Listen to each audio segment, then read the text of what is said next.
Thank you so much for joining us. Welcome back. Hope you enjoyed the lab sessions this afternoon. I was down in the equity conversation, as I said, and it was a great conversation, and really glad that we've kicked off that topic. Just the beginning, I think, for that topic here at the Shared Value Initiative. Somebody actually just said to me as I was walking back in, boy, you guys pack in a lot of content. So thank you for hanging with us. We've got a powerful couple of sessions here to wrap up the day. The little insight I would give you into planning one of these events, when you see how much content we have, it's a function of two things. Great stories that we have in abundance, as you can see, and very practically speaking, not everyone says yes at one time. So thank you for hanging in there and sticking with us. We're going to do our second storyteller of the day. And I'd like to welcome to the stage Dr. James Bernstein. He's the CEO of Eniware. Dr. Bernstein started off as a surgeon in the United States, Peru, and India, before shifting his sights, as he said to me, to bigger questions that could have bigger impact to greater numbers of people. And his latest endeavor, which he's going to tell us about, Eniware, is developing portable, power-free devices that sterilize medical instruments in low-resource healthcare settings. So please join me in giving a very warm welcome to, as he's called, Dr. B.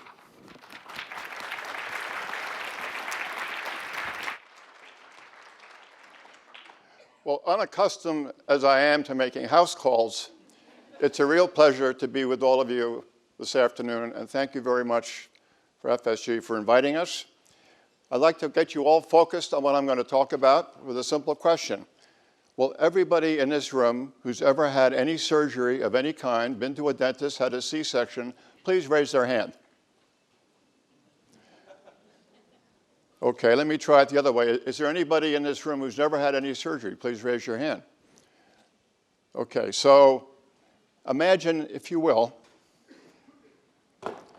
for a minute, that all the surgery you ever had or all the C-sections you ever had were done without sterile instruments. How would you feel? Yeah, it's ludicrous, right? It's impossible. Well, there are 5 billion people in the world today who, when that question gets asked, they have no choice. They don't have access to sterile surgical instruments. My company, Eniware, has developed the first in the history of the world sterilizer that can sterilize surgical instruments without heat, without water, and without electricity. So the story that I'm going to tell you today is a story in 2 parts. Part 1 is the story of the sterilizer. And part 2 is the story of Eniware, which I will represent to you as a quintessential shared value entrepreneurial enterprise that works. So let's get started. I want to start with a simple reminder that when we come to conferences like this, it's all about vision. We're all sitting here talking about our visions for the future. Eniware is a company that has to execute our vision. So we do not hallucinate at Eniware. I want to remind you about this as a very important point. So who is Dr. Bernstein? I very quickly want to tell you who I am so you know who's the storyteller. I started out in life looking like this with a father who was a university professor during the Second World War. He impressed upon me the importance of honesty, of public service, curiosity, and thinking out of the box. So there I am, learning to think out of the box. And of course, being a nice little Jewish boy from New York, I went to medical school because that's what my parents wanted me to do. And in medical school, you learn one thing.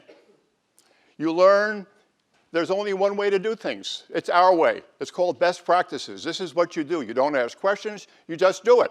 This is how you do a physical. This is how you treat pneumonia. This is how you treat appendicitis. Do not ask any questions. Okay. Me?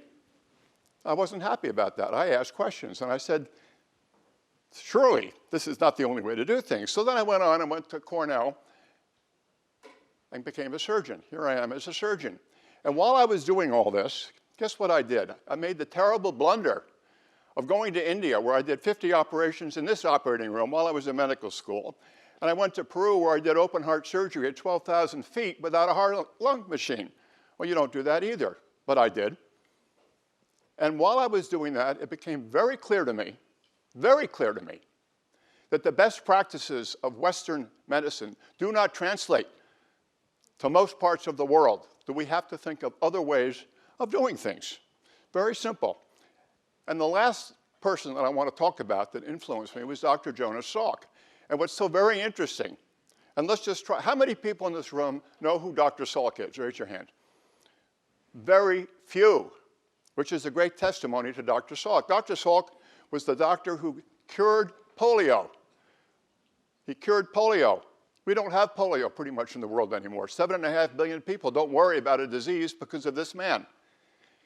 Well, when he cured polio, people called him and said, why aren't you curing diabetes? Why aren't you curing heart disease? What about cancer? What's the matter with you? What's the matter with you? And he said to me one afternoon, depressed, beaten up, why don't they leave me alone? There are so few people in the world you'll ever meet who've ever done anything big. And by big, he meant not big buildings, not big hotels, but something which affected millions and millions and millions and millions and billions of people. So when I was working with him, I said, well, why don't I try and do that? So that's who I am. Now, you don't build a business like Eniware by yourself. You have to have a partner. This is my partner, Hamma Malik, a skydiver, a scuba diver, born in Pakistan, living in the Middle East, who cares deeply about the world and has immense courage and the ability to tolerate risk, which is what you have to have when you are an entrepreneur. And particularly when you're an entrepreneur, you're not making apps for iPhones. You're not making simple stuff like that. You're trying to solve a big problem. So this is the team at Eniware. We're all dedicated to the proposition of doing something important. So what we're dealing with is essential surgery. Now I'm going to get to the meat of the matter. Essential surgery is appendectomies, it's C-sections, it's hernias, it's lacerations. It's a very big topic in today's world. All the schools of global health around the world now are focusing on the neglected stepchild of medicine, global surgery. Surgery. It accounts for 30% of the cost of disease for countries around the world. There's now a global commission, the Lancet Commission on Global Surgery. And this is a map that shows you where people can get essential surgery and where they can't. And the very dark colors are where there is no essential surgery at all. The estimates are there are 5 billion people in the world who do not have access to essential surgery. That's today. But if you look forward 15 years, it's twice that number. The population of sub-Saharan Africa is going to double very shortly, another billion people. Another billion people. It's a big problem. It's too big for all of you to understand. You can't wrap your hands around a billion people. So let's try a story or two. I'm supposed to be a storyteller. Let me point out to you what it means not to have essential surgery.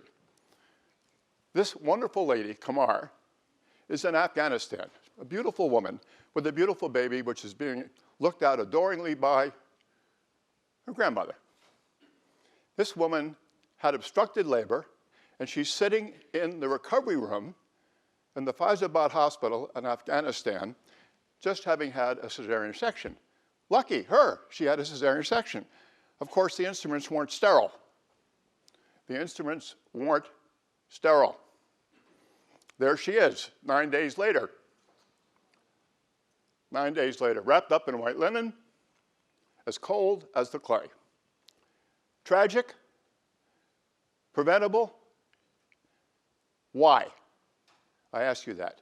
Terrible. Let's go down now to Dar es Salaam on the Indian Ocean in Africa. Here are 3 women who were not as lucky as Kamar.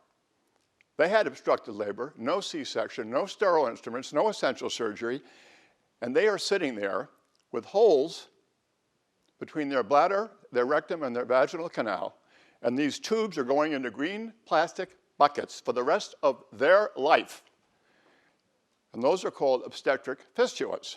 And I guarantee you most of the people in this room have never heard of an obstetric fistula. There are 3 million women in the world like this.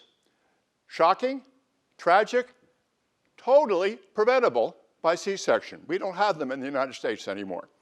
So what's the problem here? How can this be? Well, there are several reasons. One is there are not enough surgeons to do it. And here's the reason why. Here's the reason why, in my opinion. Hopkins Medical School, at the turn of the century, developed the residency programs that most of you are familiar with. Dr. Halstead, the famous Dr. Halstead, the residency program. 2 years of internship, 4 years of medical school, 6 years to 8 years of residency before you could go out and be a surgeon. Well, the residents got really impatient with him, and they said, Dr. Halstead, why is this? Why is this? And he said, what's the hurry? What's the hurry? Well, in the world that we operate in around the world today, where there are 5 billion people who don't have access to surgery, it's a big hurry. We don't have enough surgeons because people think you're supposed to take that long to learn how to do surgery, when my tailor, the nice Korean lady down the street, could do a C-section in 1 week if I showed her how to do it. She doesn't have to go to medical school. She's pretty good with her hands. Second thing is technology. I want to remind you about medical technology. This is an electrocardiogram in 1901. Pretty cool, isn't it? Put your hands in a bucket of water, it tells you about your heart. 1901. Here's Stanford University today. Where's the patient? It's full of diagnostic electronics. Pretty hard to find the patient. Pretty amazing. Well, now what about sterilization? What happened there? 1880, Louis Pasteur taught us that boiling water does not sterilize. It disinfects. It does not kill spores. We knew that in 1880. In 1880, he invented the autoclave, your grandmother's pressure cooker. Superheated steam, it kills spores. 1880. Okay, Dr. Bernstein, what does it look like today? There it is. That's in Africa today. It's just like 1880. Only you'll notice there's a wire coming out the bottom. Where do you plug in the wire when there's no electricity? So 1880. Well, surely there must be more advances than that, and there are. Of course, still in Africa today, they use boiling water, pre-1880. That's what you see, and I'm going to show you a clinic. Remember that picture. Well, in New York City, at Cornell Hospital, New York Hospital, they have autoclaves that look like that. Okay, the lesson here is that when you try and repackage Western technology and put it into the developing world, it does not work. This is what an autoclave looks like in sub-Saharan Africa. It's broken. There's no electricity. It doesn't work. So forget that. All right. Now, Eniware. Eniware decided we needed to be out of the box and figure out a different way to sterilize instruments. So we did. We took smog, which has nitrogen dioxide in it, and we proved that it was a sterilant. We spent a lot of time and a lot of money and proved that nitrogen dioxide kills bacteria, viruses, and spores. And when you put it into a box like that, it sterilizes. So this little box is really simple. I'm going to take a minute and show it to you. It's just a good old-fashioned Pelican case. And you put surgical instruments inside of it. Bingo. You close it like that. And I sometimes bill myself as a magician. This is a magic box, right? And I don't take the gas charge out of my sleeve, although I did tell somebody last night that I was going to pull a rabbit out of the box. So what you have here is a gas charge. This generates NO2. You put it in there like that. You put this on that and you turn it, puncture the thing. Several hours later, it's done. You open it up. Everything inside is sterile. That's it. Portable sterilizer, no electricity, no heat, no water.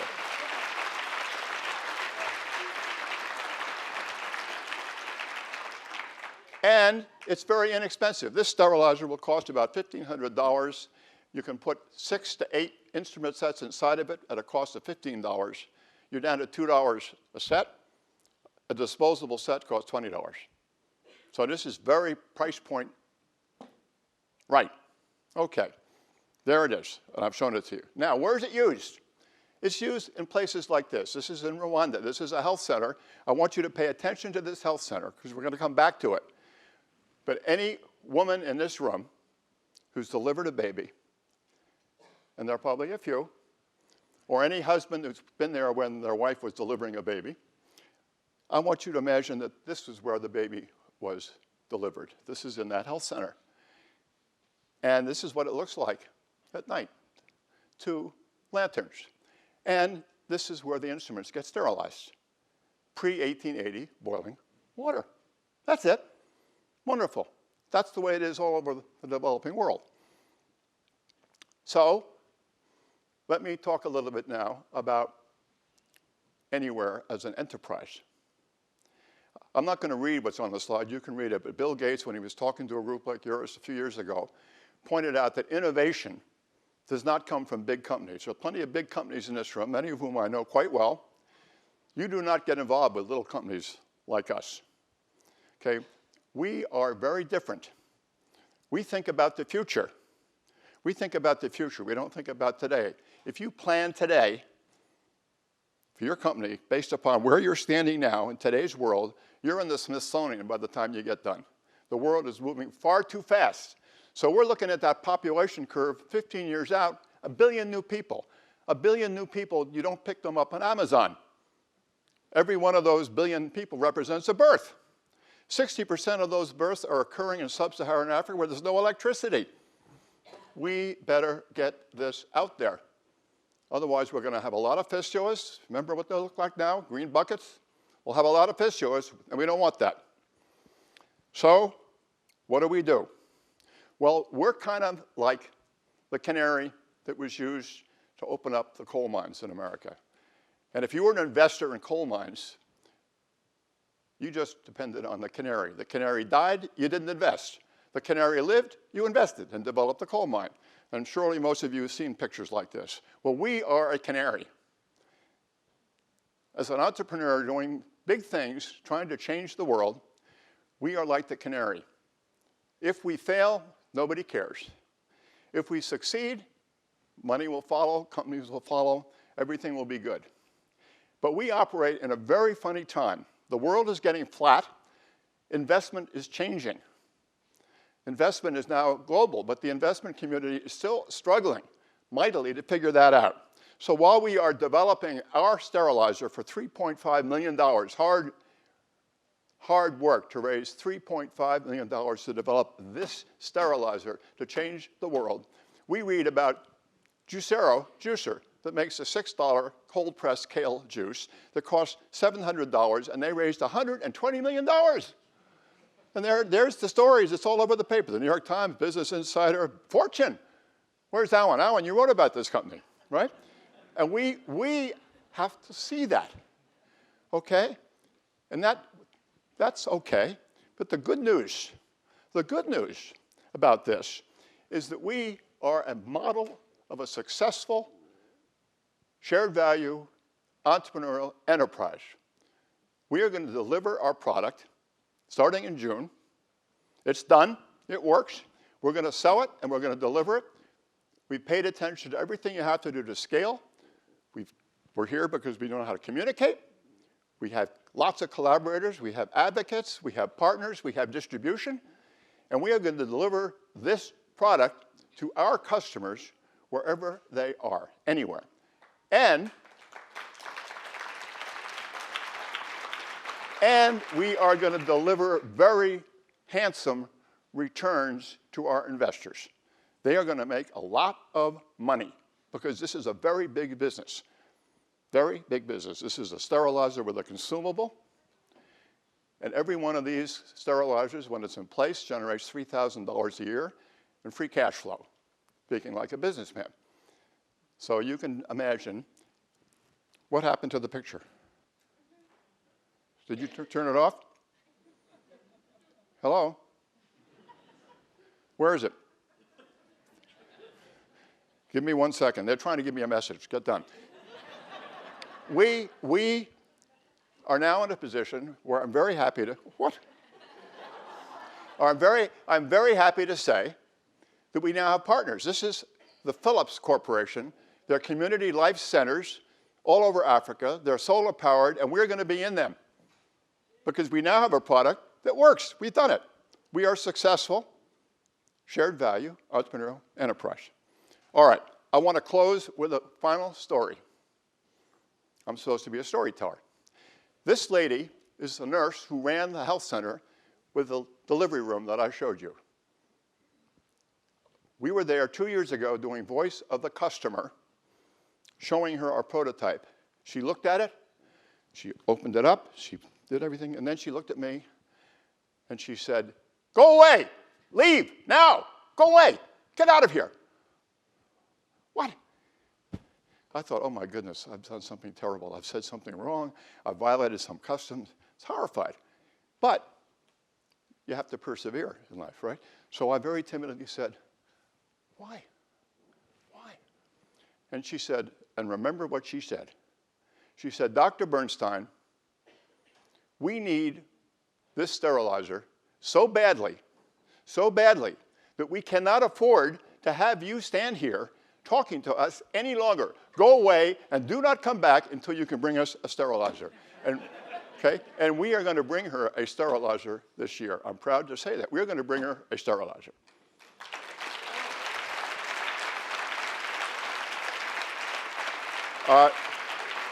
Yeah, one more. I got one more. Let's go. Don't wave at me. I need the last slide. It's the last slide. Humor me.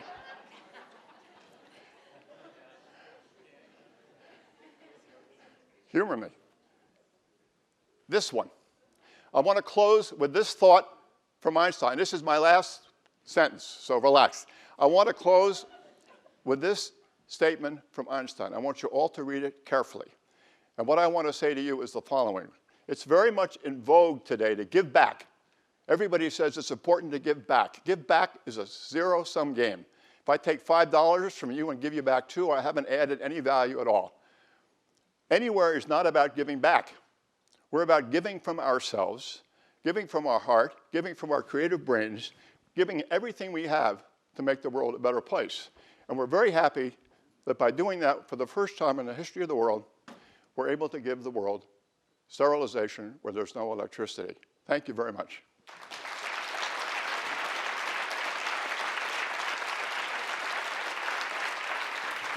Huh? Thank you. Thank you. Just sit down. Thank you.